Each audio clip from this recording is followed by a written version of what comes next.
Ұлым адал болсын деп емес, алғаны адал болсын деп тіле.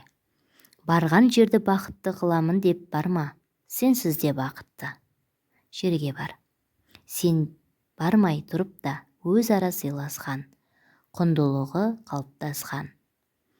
Жанұядағы әр жанның жеке көзқарасы бар. Жерге бар, сол кезде өзің де бақытты боласың. Айналаң да бейқам, бақытты ғұмырын жалғастыра береді. Қыз деген өз жұртына да жат, барған жұртына да жат болып, дүниеден шырылдап өтеді екен ғой. Қарамай кетсең анаға, қаларсың босқа табаға. Әкенің көңілін қалдырған, баланың жолы болама. Ененің сағын сындырған, келіннің бағы жанама. Келінді ертең сорлатар, өзінен туған балада. Жалпы келінде мінез болу керек. Егер мінез болмаса, барған жерінде жер қылып, жұтып, жеп қоюға дайын тұрады. Мінез болу дегенде қалай? Өз еркімен тиісе беру деген мағынада емес. Яғни, айтатын жерде айтып тастау керек. Және жақсы көрінуге тырыспай-ақ қою керек. Келінді қай қырынан көру тікелей өздеріңізге байланысты. Жақсы адам айтылған сөздің шырынын іздейді. Жаман адам айтылған сөздің шірігін іздейді деген. Қазақ атам босқа айтпаған. Дана келін болу үшін дана әулетке тап болу қажет. Өзің дана болғанымен түскен әулетің сінімсіз жер болса, даналығың далаға қалады. Тастай бату үшін теңіздей тұнық жер керек. Судай сыну үшін саздай жұмсақ жер керек. Тұнық та терең жұмсақ та жеңіл жерге бар. Дана боласың. Күйеуінің жейдесі, әйелінің бейнесі деген сөз бар.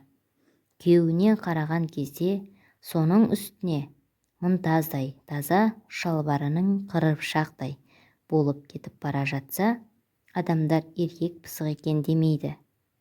Үйіндегі әйелі ұқыпты екен деп айтады. Ал әйелдің бетіне бір әжім түссе, ол әйелдің күтінбегендігінен емес, еркегінің қамқорлығы, еркелігінің, күтімінің аз болғаннан деп айтады. Себебі қызды Алла жаратып, еркекке аманат етіп береді. Құлпырған қызды алақанына алған кезде, әрі қарай керемет келіншек қылу. Келініңіз жоқта балаңызға келініңізді мақтаңыз.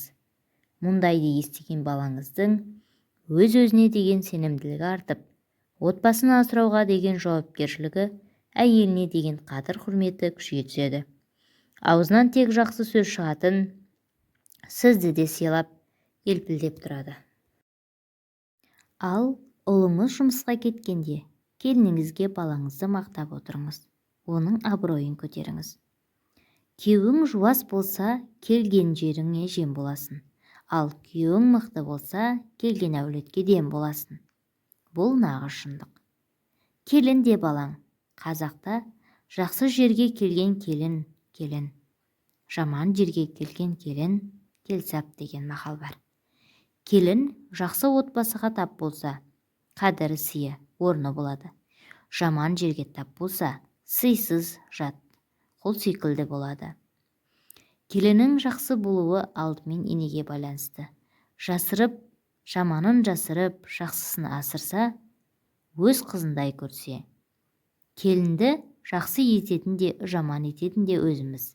Ұра берсең, Құдай да өледі демекші, түртпектей берсең, келіннің де тілі шығып, жаман келін содан шығады. Әйелің ақылды болса, ағайын тыныш. Күйеуің ақылды болса, жаның тыныш. Қызың ақылды болса, ауыл тыныш. Көршің ақылды болса, көше тыныш. Келінің ақылды болса, екі ел тыныш. Ұлың ақылды болса, әлем тыныш. 3 нәрсеге шағымданба. Әйеліңе, балаңа, үйіне. Себебі әйелді өзің таңдадың. Бала өз қаның, ал үйді өзің салдың. Тында ғашықтарым, жар таңдауға асықпағын. Қателесіп қалып ертең, көздеріңнен жас шықпағын.